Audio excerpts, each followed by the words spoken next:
Here in Devon, in the tranquil Tamar Valley, is a port that once bustled with industry.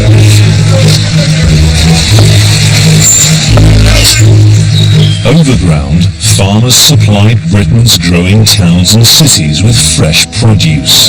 Daffodils, Little London. While underground, miners extracted copper and precious minerals.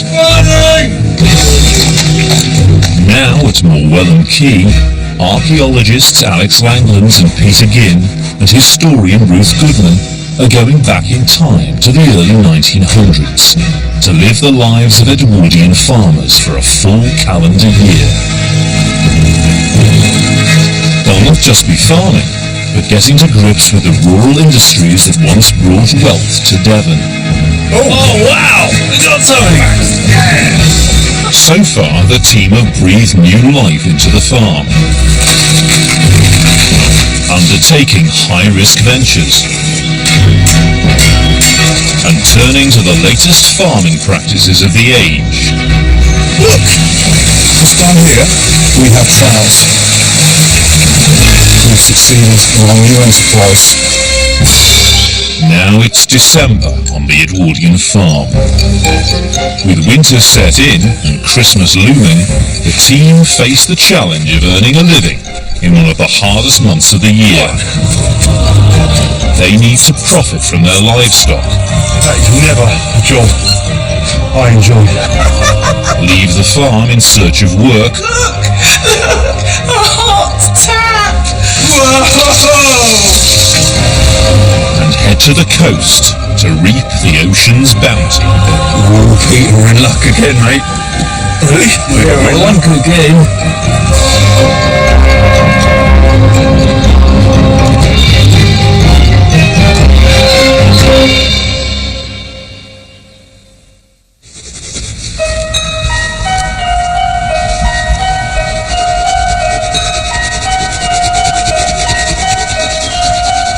The dawn of the 20th century brought great changes to society. The Industrial Revolution had enticed rural workers away from farms to the cities, with the promise of higher wages and a better standard of living.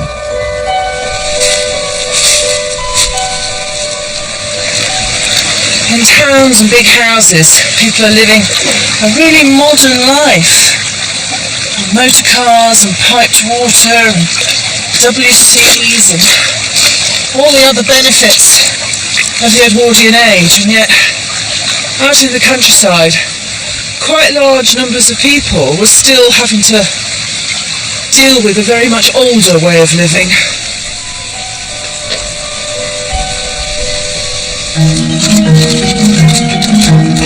With poverty rife in the countryside, Edwardian farmers often had to find work away from their land.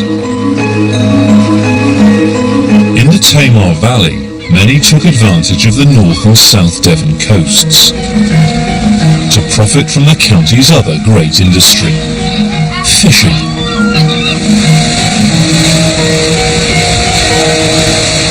Now, there would have almost certainly have been dedicated fishermen at the time who would have spent their whole lives fishing, but there's also that class of people who were kind of fishermen farmers, people who had one foot on the land and one foot in the sea. So we're hoping that we can turn our unskilled farm labourers' hands to a bit of fishing, and maybe with a few crab and perhaps a lobster, we'll be able to make ourselves a few pennies before Christmas.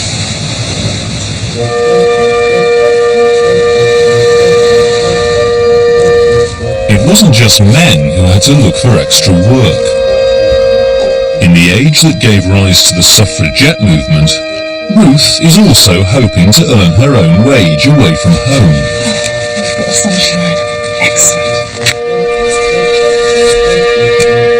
For many women in rural areas, getting to work was made possible by the mass production of an easy mode of transport.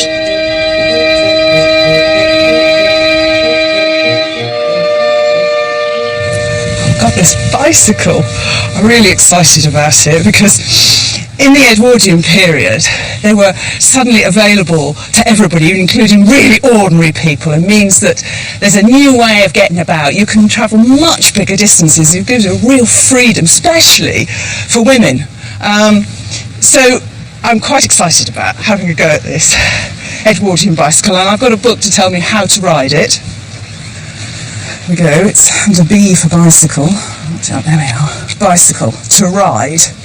Mount the machine from an elevation. And as soon as it has run a little way, spring yourself on the step and throwing the right leg over on the backbone, drop a little forward into the saddle. And the moment the machine appears to be falling to the left, draw the left hand a little towards you. Have the effect of turning the driving wheel in the same direction, readjusting the balance. Flipping heck, how would you ever learn to ride a bike from instructions like that? Some people, you know, actually made these available as a sort of form of charity so that ordinary people could get jobs, get them your bike and find a job. It really meant something. Here we go.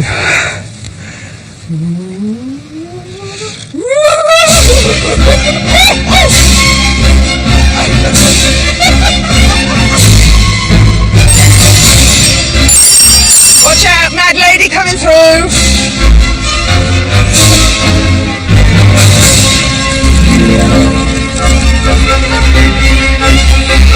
The bicycle enabled women to become an integral part of a more mobile workforce. Wow, speed! Freedom! It's just great!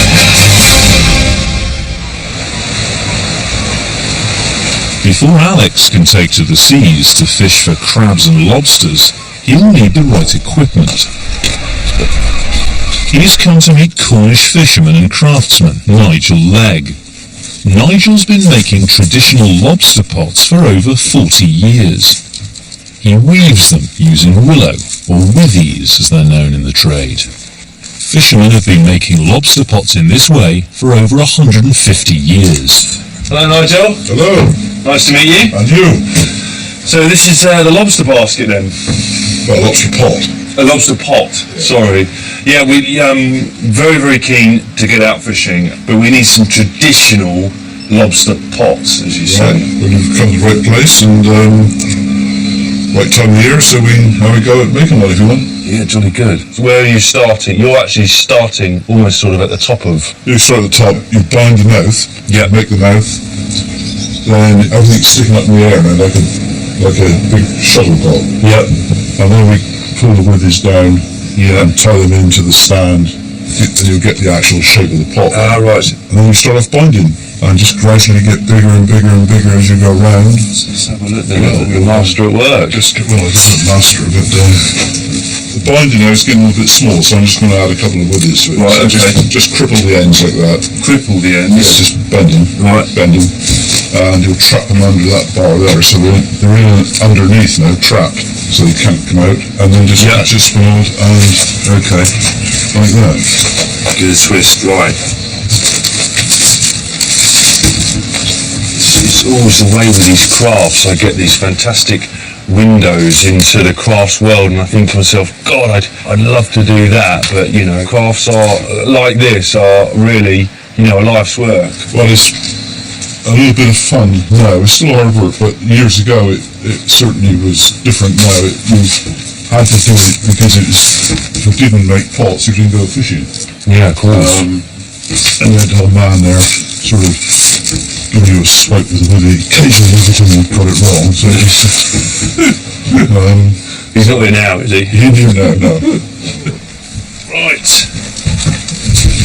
Once Nigel finishes binding the sidebars, he's ready to weave the bottom of the pot. Just grab a handful like this, Yeah. in underneath there. Right. You can see the shape of the pot coming now. Yeah, definitely. You see a lobster in there yet? Oh, yeah.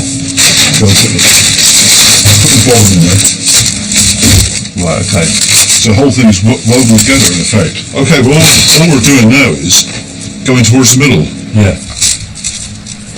Peter and I are quite anxious about this. You know, how long are we going to have to sort of spend on the coast fingers crossed, waiting for that long. This time of year, it's 3.5 months, isn't it? No. No, if it was fine weather, I wouldn't be surprised to have a catch of 4 or 5 crabs and 2 lobsters. I wouldn't be surprised. So we could come good here. Could do, yeah. I also wouldn't be surprised if we didn't catch anything. Oh, it's closing it all up. Yeah, just tighten it all up. Brilliant. Well, that's your pull. There it is. Down to you now. Yeah. I'm kidding no more. But good luck. Well, thanks ever so much for your time, Nigel. That's right, no problem. It's been a real pleasure. Alex and Peter's success as fishermen will depend on the coast's unpredictable weather. They've agreed to exchange their labour for a share in the catch with Wrexham fisherman Bill Wakeham. Bill has spent his working life at sea, catching crabs and lobsters off the South Devon coast.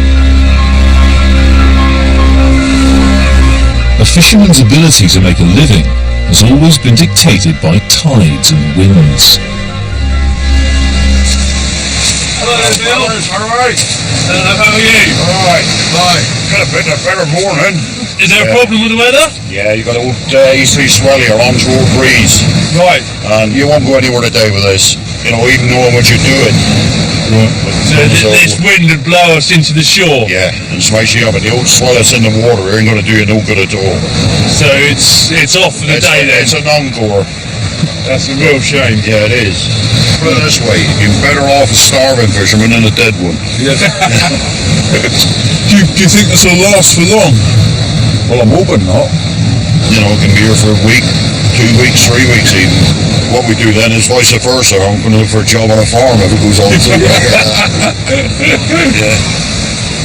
Can we leave this with you then, and if you get a chance to stick it out in the next few days or weeks, and then maybe we'll come back and give you a hand hauling them out. Yeah, no trouble at all. Okay. And what you get out of them is yours, sort of thing, you know. Great stuff. Well, look, hopefully we'll see you in the next couple of Okay, weeks.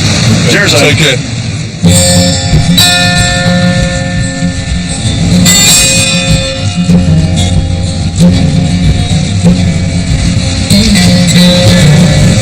That is such a shame. I know, it's a big disappointment, isn't I'm it? really looking forward to it. Listen, we've got beef at home, haven't we? Yeah. We're at the sea, let's get some oysters. Oysters and beef, winning combination, always. They're a bit pricey though, aren't they? It's away. We're supposed to be on a budget. Roots away.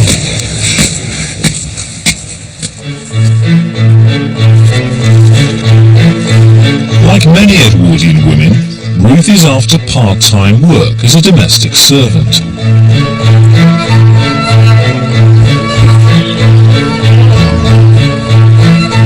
She's come to Lanhydrock House, the Edwardian country estate of wealthy politician Lord Robarts and his family. In its heyday, as many as 80 part-time and live-in staff were employed to look after the house. At times a year when they got special cleaning to do, special preparations to do, it was usual in the Edwardian period for other people to come in and help do a bit of charring or so forth. A bit of extra money.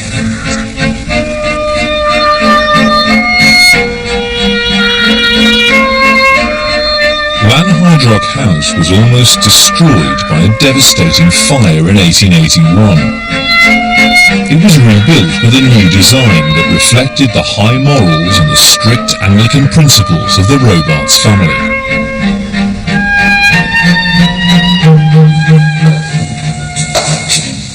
Gosh, this is quite some house and quite some kitchen. Today, Lanhydrock is managed by the National Trust, and its curator is Paul Holden. What's this book then? This is Robert Kerr's book, A Gentleman's House. And Lanhydrock House was based around this. Right. It was laid out to achieve high moral planning throughout the house and the segregation of male and female within the staff quarters as well. It actually says here, and I quote from this, "The working rooms of men ought to form one division and those of the women another." Wow, so completely separate. Complete segregation. This family were an extremely high Anglican family, and they really didn't want anything going on under their roof that they couldn't explain. And then it goes one stage further again, in that leading away from the kitchens, you've got a stone staircase for men leading up to their quarters, and a wooden staircase for women leading up to their quarters. The women's staircase being wood for their slighter frames, that's what Kerr tells us. And where those staircases meet at the top, there's a locked door. No, hanky-panky. Only the butler would have had the key. And it's firmly in my pocket. In the early 1900s, over 1.5 million Edwardians worked in domestic service. As an industry, it was the country's biggest employer. Look! A hot tap! Just amazing. Whoa! Before cleaning the house, Ruth can't resist exploring one of the most advanced kitchens of its day. Ice boxes! Ice cream molds! This is a patented knife cleaning machine. Oh, that doesn't look right. Never was any good with machines. Oh, there is. It's a dairy. So it's all here. Everything's here. Absolutely everything you'd want. In wealthy Edwardian houses, few women were ever employed as head chefs. But there was no shortage of less glamorous jobs. This is where I really belong, isn't it? In the sluice room. Lowest of the low. This is quite a strange space in a house, sort of somewhere that was changing rapidly in the Edwardian times. This is where you get rid of the waste, the overnight waste. So that's from people's personal hygiene, including that trip in the middle of the night that you don't want to make to the far, far, far distant used chamber pot. It of course all has to be cleared up. And sluice rooms are where it happens. Now this is just fantastic. This is such a leap forward in sluice room technology. I've got a proper porcelain sink to deal with it all. I've got running water. And then, most amazingly of all, this is in itself a flush system. This is a sort of WC for washing pots in. By the start of the 20th century, flushing water closets were being widely used in wealthy Edwardian houses. If it's more than you might imagine, then we've got the cistern. Although systems varied greatly, the most commercially successful was the valve and siphon design, invented by Thomas Crapper. And this wasn't the only innovation that promised to revolutionise domestic life. Ah, and there is the future. Look at that. Gosh. The Star vacuum cleaner. That's the carpet end. And then we've just got a cylinder that you pump up and down like a churn. Oh my giddy aunt.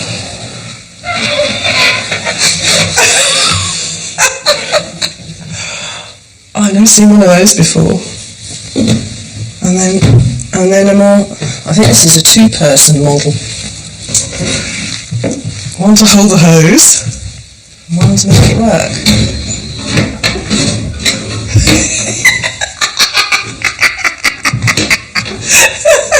He's mad! Despite needing help to operate it, this latest Edwardian contraption was far more practical than the first vacuum cleaner, invented in 1901. That required horsepower, a petrol engine, and 6 people to feed long hoses through windows. I'm definitely going to need somebody else to help me with this. However, as Ruth and her helper Felicia soon discover, the later hand pump models didn't necessarily make housework any easier. Is it doing much suction? No. So should we try the other one?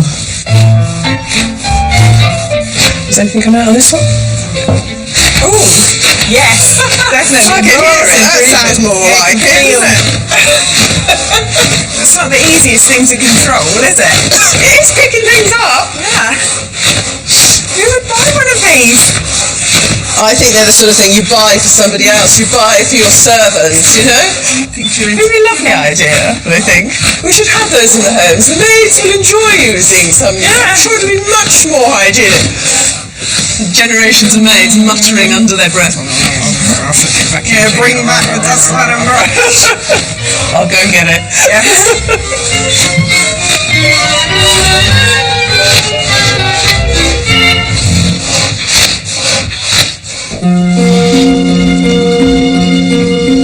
Often working up to 17 hours a day, a female domestic servant could expect an income of only £16 a year. While Ruth's away, on the farm, Alex and Peter have to fend for themselves. In many cases, with the depression in farming, it was more often not the women that made money in the household, wasn't it? Because they could go out and bring back a wage.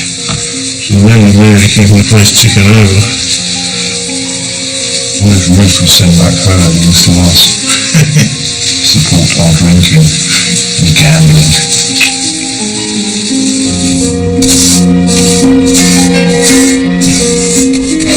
Work like this was a reality for so many women in the past in Britain. Whether it be in a grand house like this, which obviously is at the very top end of the work, or a very ordinary house skivvying away. It's hard to think of a family that hasn't been touched by domestic service somewhere in its history. It's almost a history of female life, domestic service. In Ruth's absence, Peter is attempting to cook carpet bag steak, a popular recipe of the time. I've cut a pocket inside the steak and I've stuffed them with oysters. Hence the name carpet bag steak.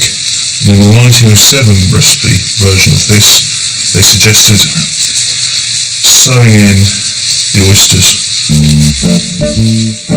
For centuries, oysters had been a poor man's dish. But in the 19th century, disease, pollution and overfishing had all but destroyed Britain's oyster beds. As a result, they became more commonly associated with the dinner tables of the upper classes.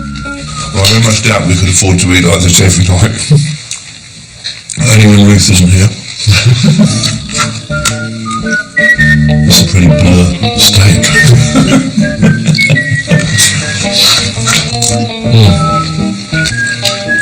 Yeah, I like my steak, man. Just slightly worried about the oysters. Here's to our lads' night in.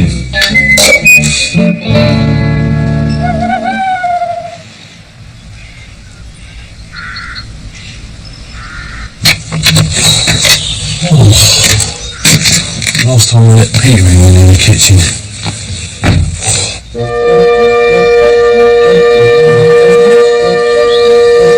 With little prospect of work on the coast until the weather improves, Alex and Peter must tend to the farm.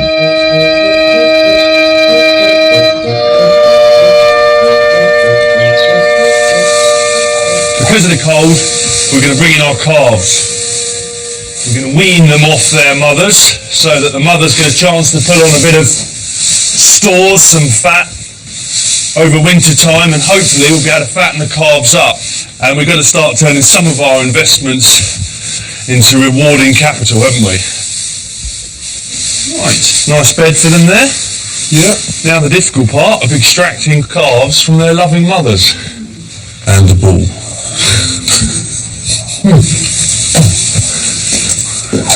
Right, where are they? They're up the top there, aren't they?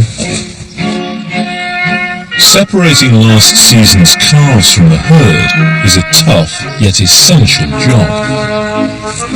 They already know, don't they, that... Yeah, thumbs up. The cows are pregnant again.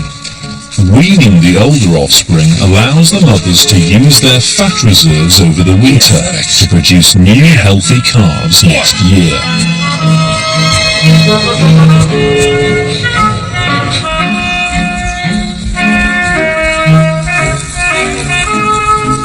I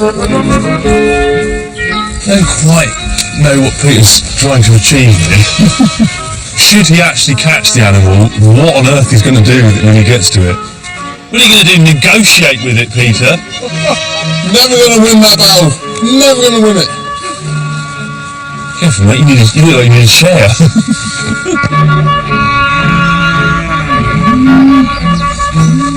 Come on, go on. A bucket of oats finally does the trick. Come on, it's all about food, mate. It's all about getting fat over winter. Nothing to be frightened of. Feeding the calves hay in the barn will fatten them up over winter. Go on, get in. That is never a job I enjoy. This is where these guys are going to stay over winter. Just need to sort out some food and water. I think they're going to be very happy here. It's going to keep them out of the cold. Yeah, they look pretty contented.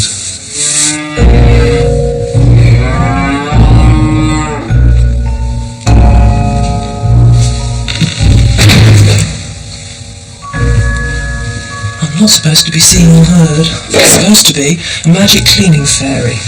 Servants' quarters kept really separate, and servants were only up in these areas when everybody else had a reason to be somewhere else. If I hear or see anybody coming, I'm supposed to dive out of sight.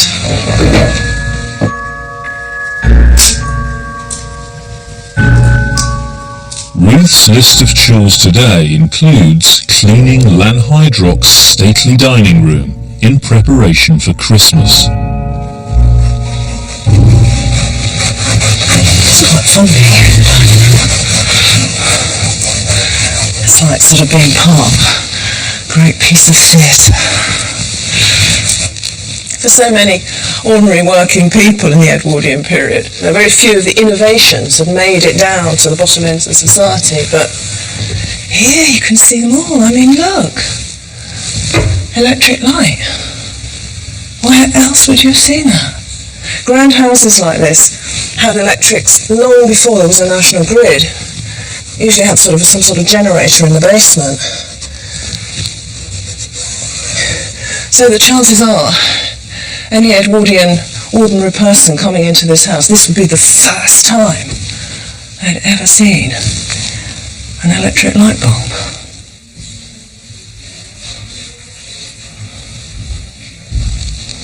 This is the furniture polish I'm using. It's made of linseed oil and then a splash of gin and some black treacle. And the black treacle helps to give it a very warm colour, which is good on this darker furniture. And that slight stickiness helps too for the polishing. Brings up a really good shine. And the alcohol, well, that's sort of there as a sort of binder to make it easy to go on. And then it also makes it easy to develop a shine because it evaporates off, leaving less on the surface. It's a really simple polish, but very effective.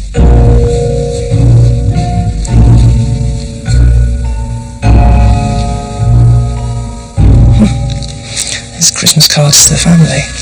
Compliments of the season and all good wishes from Mr. and Mrs. J.H. Dorr. Christmas 1906. Fancy that, having Christmas cards printed rather than writing them out. By the 1900s, it had become a custom in wealthier households to send printed Christmas cards, made possible by a cheaper, more reliable postal service. May the ideal of chivalry, the threefold, loyalty to God, to King and to your fellow men, be the guide of all your actions during the coming year. That's fantastic. Oh, look. Oh, how appropriate. It's from a Mr. and Mrs. Glassick from Tintagel. An Arthurian Christmas card. Benedictus Dominus. For the wooden panelling, Ruth uses another popular cleaning product. You don't want a high polish finish in the same way as you do on furniture. You just want it clean. So the best way is a cloth well run out in warm beer. Just acidic enough to lift any grease. So you're going to get all the coal smuts and dust off. And when it dries, it leaves a very, very, very light stain. You do, of course, have to air the room rather thoroughly afterwards, otherwise you'll smell like a brewery.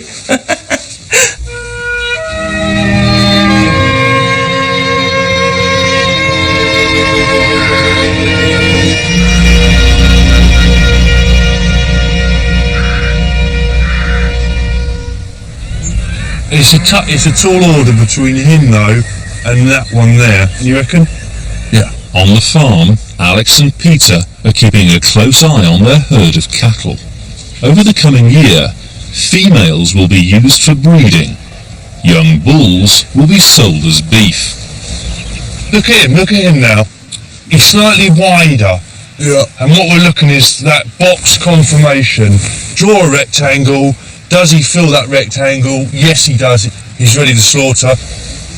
Because that's what we're looking for. That's what we're looking for. Alex and Peter have already sent one young bull to slaughter. After hanging the carcass for 4 weeks, the meat is now ready to be cut into joints. Local butcher Chris Rounsville has come to the farm to cut up the animal's forequarter. This is the shin. This is the shin, which is the front leg. And that's used for stewing. That's the, as such, poorer quality stewing. It's a pretty lousy cut. But it's the tastiest if it's cooked right. Right. So this we're taking off here. This one here, we call it the box eater. That can be sliced up for chuck steak, or we're going to roll it for a roasting joint. Right. So at the moment we're sort of working our way up. We started with the shin and the neck, which are pretty lousy cuts, aren't they? The further up, the better you get. The better you get. Okay. Yeah. Let's separate the ribs from the brisket now. Right. The brisket joint is taken from the breast section, beneath the cow's first 5 ribs. These bones here certainly would have been boiled up for soup. The brisket is one of the cheapest beef cuts, requiring slow cooking for the meat to be tender. Wow. At the turn of the century, you're having animals butchered for the marketplace. It's not necessarily for consumption on the farm, is it? No. You probably would have gone around with a cart and sold it off to the local villagers, and they didn't have fridges and freezers back then, so yeah, they would have probably slaughtered an animal, butchered it up, and then all the villagers would have come round and... So it's almost to order in many ways, isn't it? They would have come and had a little piece each off it. So. Yeah. Facing stiff competition from abroad with traditional crops such as wheat, the Edwardian farmer could still get a healthy price for beef. Then we will remove the ribs. I mean, today, how much would a bullock slaughtered and on the butcher's counter with all the work done, how much would you be getting for it? Depending on the size, between £1,500 and £2,000. Right. There's a lot of expense to come out of it. Refrigeration costs, your waste disposal costs, slaughter cost. That's today though, but of course in Edwardian times they would have just slaughtered it themselves, so... Yeah. So it's quite a nice earner then, actually, isn't it? For an Edwardian farmer, the proceeds from the sale of a single bull would have been equivalent to a month's wages. And we're going to put a cut sort of halfway up. In those bones, you'll see there's a little soft centre. Yeah. That's your marrow. Now when that's been opened up, that will help the marrow to come out and flavour the meat. Right, okay. Right, so that's number 2. That's your rib. And that you just cook like that? Then cook that like that, yeah. Bit of rosemary maybe. Yep. Delicious. Okay, next up.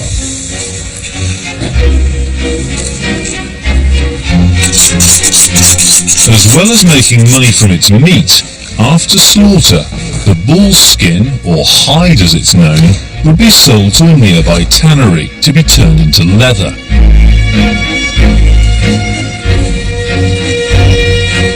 Peter has come to meet tannery owner Andrew Parr to see how the process works. Hi Andrew, it's good to see you again.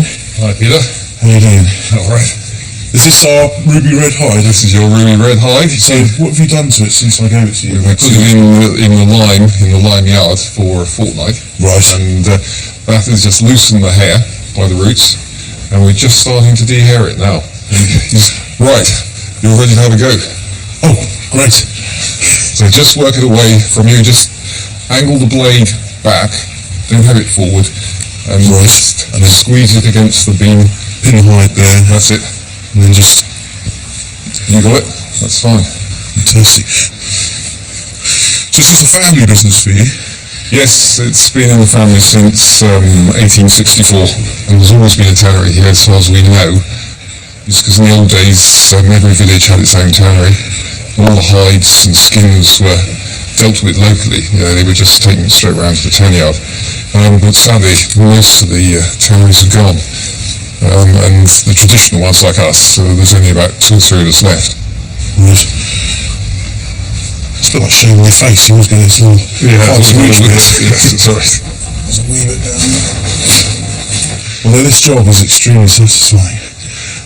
When you get it right, it's fine. Yeah, otherwise...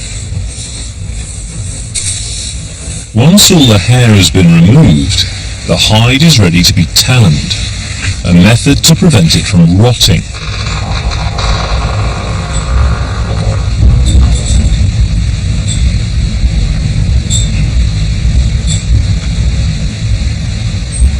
Hides are attached to a frame in a weak mixture of water and oak bark.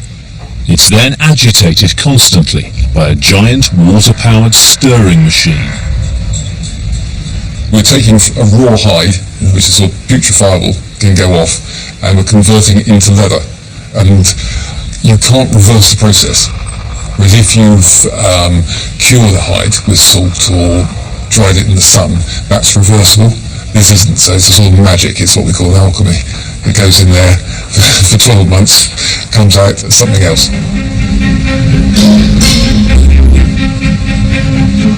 The soaked oak bark contains a tanning agent, which produces the chemical reaction that converts the hide into leather. At Andrew's tannery, a water wheel drives a machine to grind up the bark. Break it up. Yeah. Now we're going to feed it into the grinder like that. It goes through the first grinder, down the chute, and into the conical grinder, and it'll come out as little pieces of bark.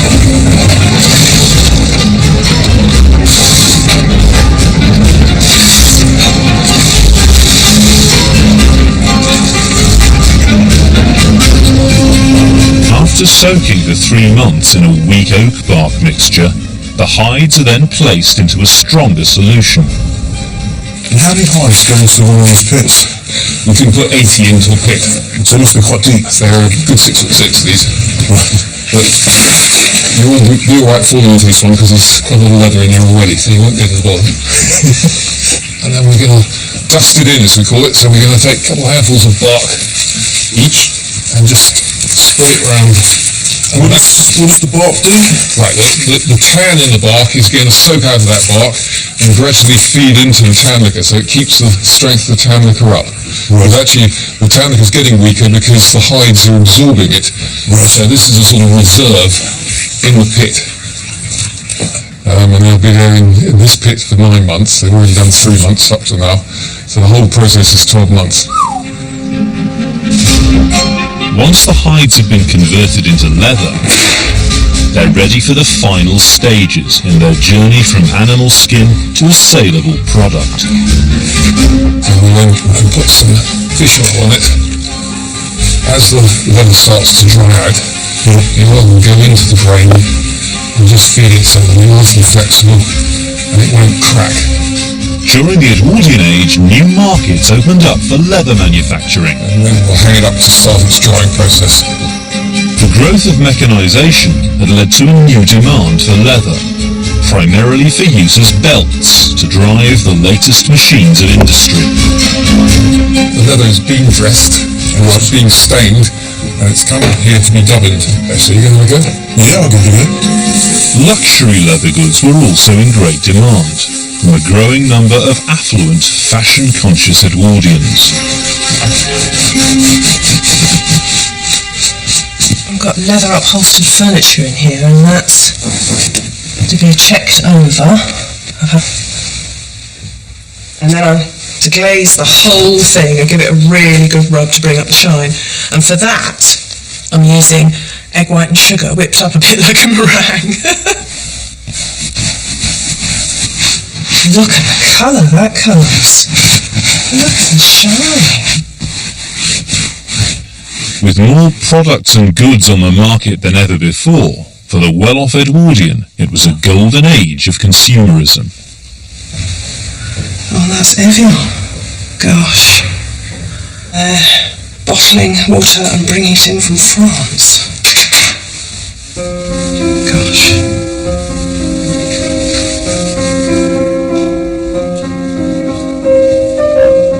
The Edwardian period is the last great blast of country house living, when the money was there, the estates, the power, were all still in place. This enormous division between this sort of way of life and everybody else. At its most extreme, perhaps. Here I am, polishing silver, and thinking, are we going to have anything for Christmas dinner?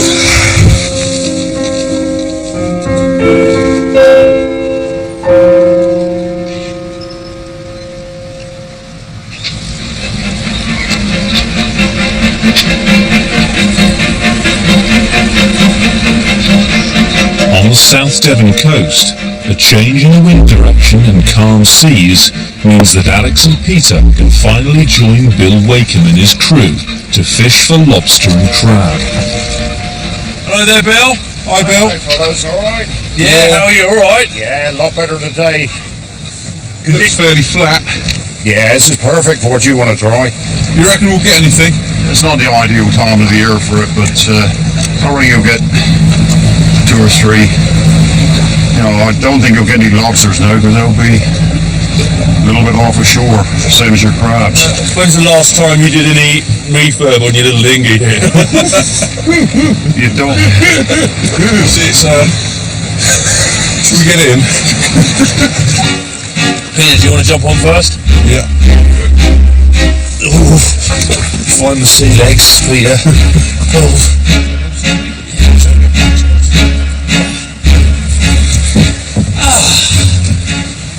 And why not? A bit of light rain.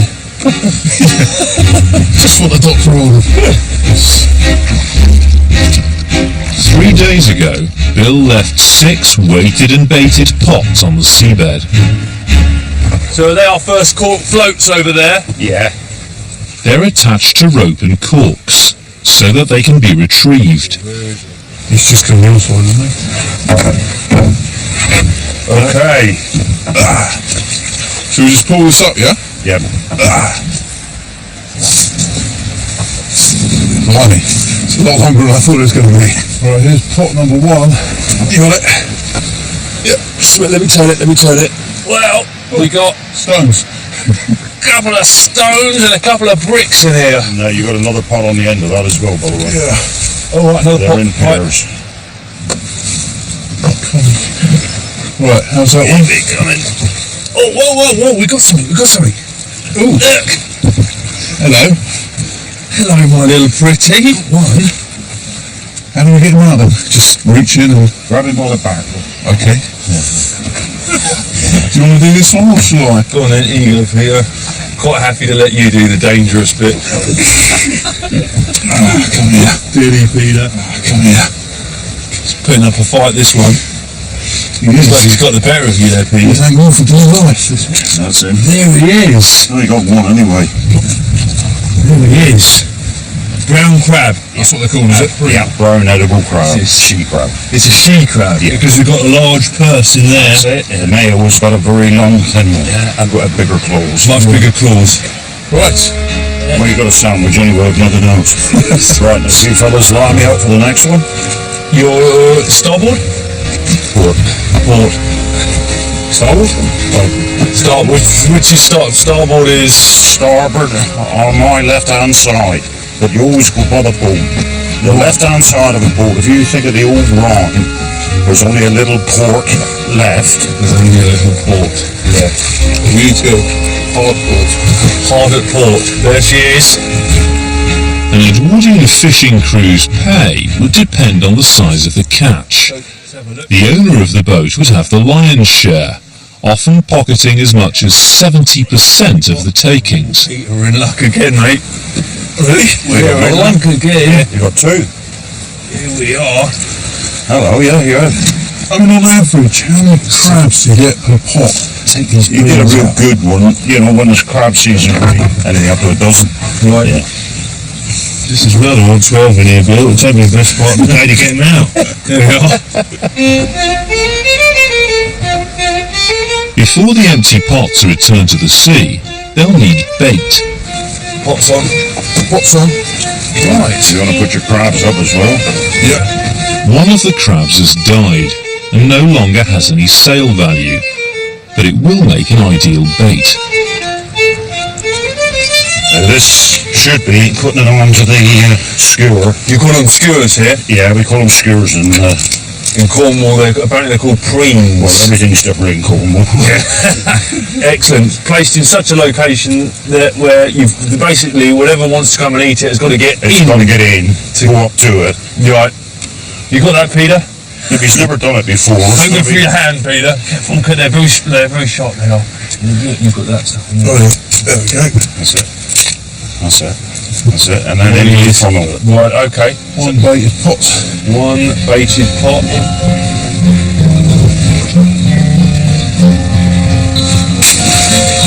he goes.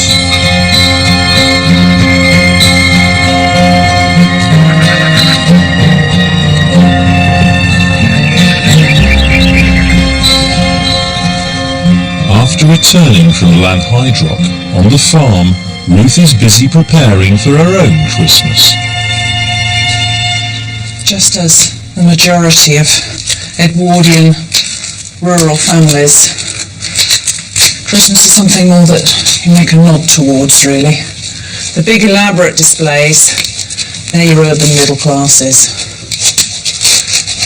For most people working out in the countryside, just couldn't afford that much money. All that much time. So ours will be making a bit of a brave splash with a few things that we have got that can be done quick and cheap.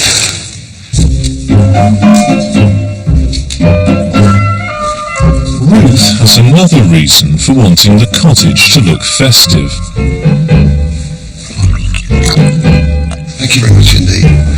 She's invited the local Methodist minister, the Reverend Jeff Moles, to tea.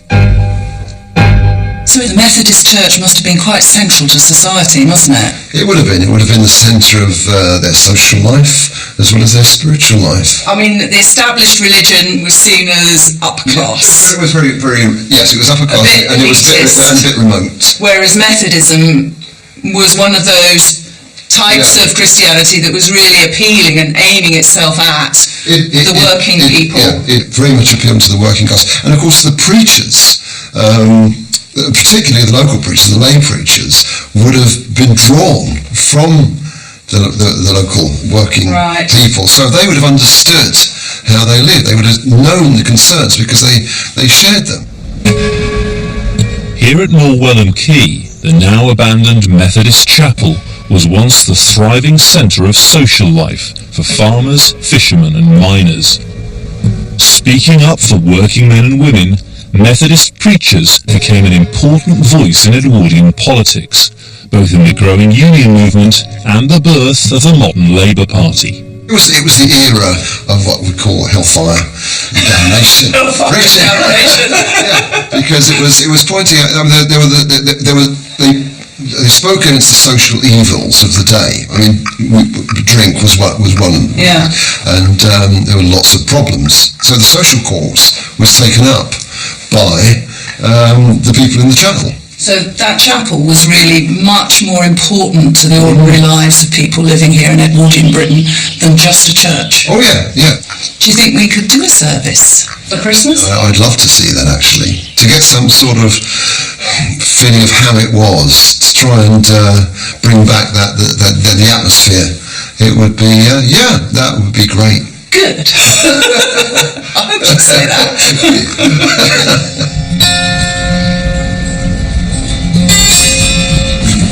Have you got anything in there? No. Oh, yes. Oh, hello. Yeah, here you go. Hampered by heavy rain, Alex and Peter haven't been getting the quantity of crabs they'll need to make a decent wage. This is our final pot. The difference between a pint of beer and pub tonight and a pint of water back home is in this pot. Whoa! There were 12 in there. They've escaped. I mean, is this one beyond salvation now, or No. do you think that could be repaired? The main body of it's still in... Peter, just spin it over a second. I just want to have a look at this, the bottom here. So what's happened then? Well, he's been in amongst the rocks and Yeah. the surge. Yeah. They've been rubbing him down. Well, look, I mean, that almost like it's been sawn through. 7 times over. No, it's the rocks itself with the motion of the waves. Yeah, taking it up and down against the rock. The shallower the water, the more motion you'll get. Right. Wow. You know, to try something out like this for an experiment, it's worth the while. But to go through the effort of making these for a season, it just shows the effort that was put into it years ago to make a pot up. Yeah. And to bring in a wage off the water. Well, it's been a fantastic experiment for us, hasn't it? It has. It really has, Bill.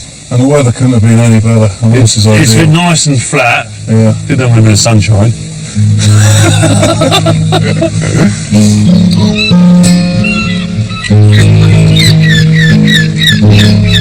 we are, Peter. This is one of the crabs. There's a catch.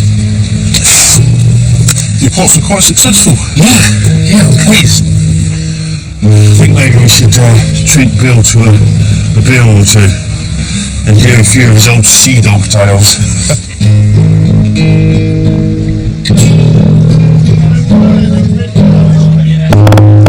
I think it's 5 crabs, 6 pots. By the time you've rebaited the pots, that's 2 crabs. That's half a crab each. Yeah, but you've been saying no without any expenses coming out of that. Yeah, exactly, Peter. You've been, you've been very there's no overheads. Yeah, you know. And then also, you've got to work out for manual labour, me rowing. Oh, right. So how much do we owe you? Still, we buy your dinner. I noticed they've got rabbit stew on the menu over there. That's a superstition for fishermen. You don't mention bushgongers, and that's another name for what you just said. You little furry things with long ears, white tails, famous for eating carrots. Bugs was his name? Tell you what, there's a couple of fishermen in here, old-time fishermen, you need bouncing across on the harbour beam. Have you ever seen these pebbles? Yeah. Where they skim across the water and keep bouncing? Yeah. That would have been you. So what you're saying is we should think about really sticking to farming. That's the... Well, at least you won't starve for them. Let's put it that way. So cheers. Glad you enjoyed it. Great day out. Well, it's been great to experience. Yeah. Here's to not drinking your profits.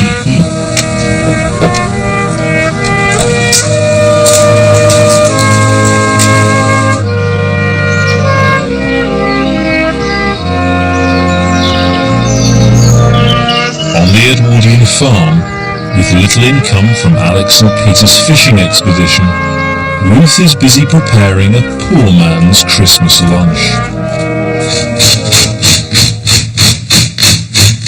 Christmas dinner is going to be one of Mrs. Widgeon's recipes. She was a wife of a fisherman who lived in South Devon in the Edwardian period, and this is what she always prepared for high days and holidays. Warm, hearty, filling and not that expensive. She just called it baked dinner. Although turkey and goose were coming down in price, beef was still cheaper. So Ruth is using a cut from a farm's slaughtered bullock to cook an alternative Christmas recipe. So you begin with a saucerful of breadcrumbs and herbs with a knob of fat. And that sits in the base of your baking tray. And then you fill the rest of the baking tray with spuds. And unsurprisingly, the spuds form the main part of the meal. So they're to fill us all up. So all around. And that joint just sits on top of everything. And now I'm to pour in some water, just enough to just overtop the edges of the saucer. And then pop it on the range. As soon as the water starts to boil, then the whole thing goes into the oven. I'm going to do some root veg to accompany it. One pot cooking, nice and easy. Mrs. Vision had enough to do. She didn't do complicated recipes.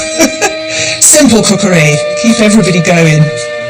And for us, I think it'll make a hearty, if quite frugal, Christmas dinner.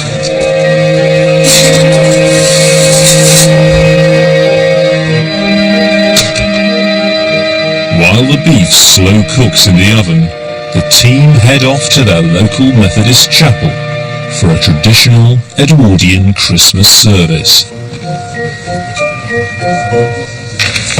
Hello, Dennis.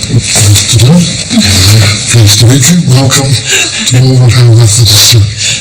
You've got some history with this building, haven't you? Well, I came here to live when I was about 3 years old. Right.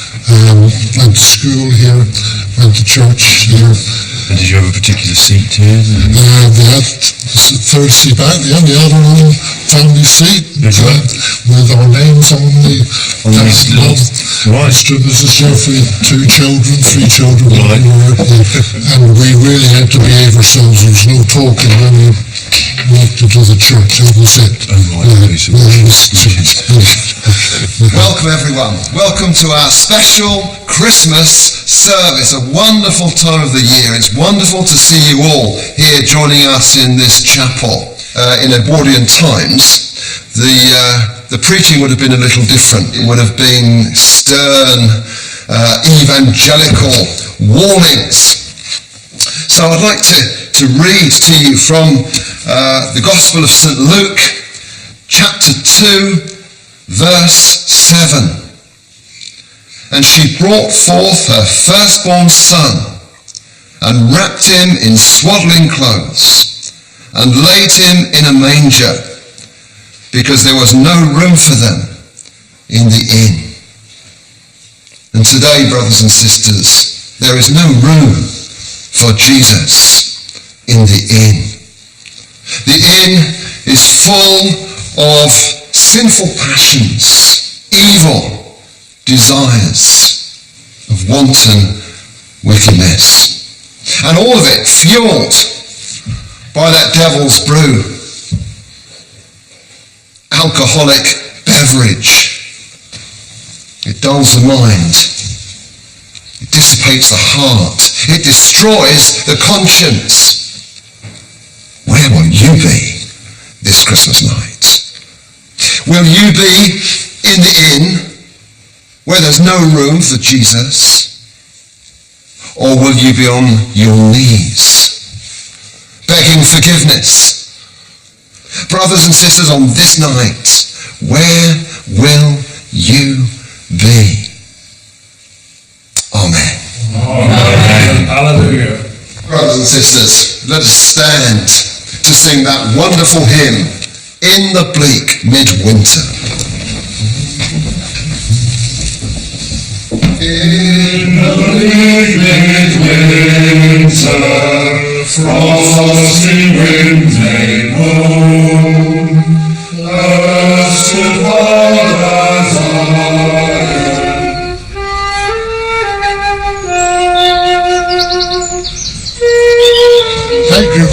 much, Vicar, for that. Thank you very much indeed.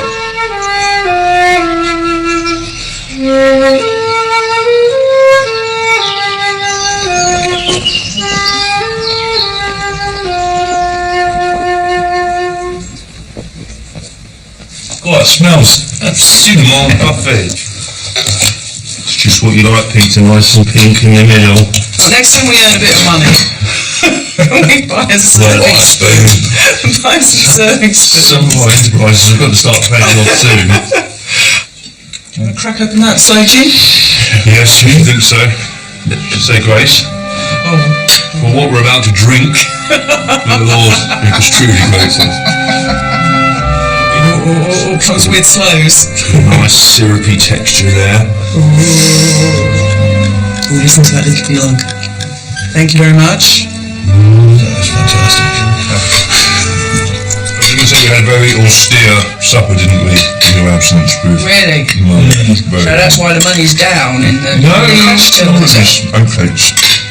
I didn't even fire the range, did we, Peter? Nope. Nothing. Thanks to a pair of you. Well, maybe there were a few oysters involved as well. Oysters? You had oysters? It's his idea. Nothing to do with me. Happy Christmas. Merry Christmas. Merry Christmas. We've been here for a third of our time. We have indeed. And it may be austere in theory, Ruth, but it's damn delicious. Tasty, though. All we need now is to strike it rich.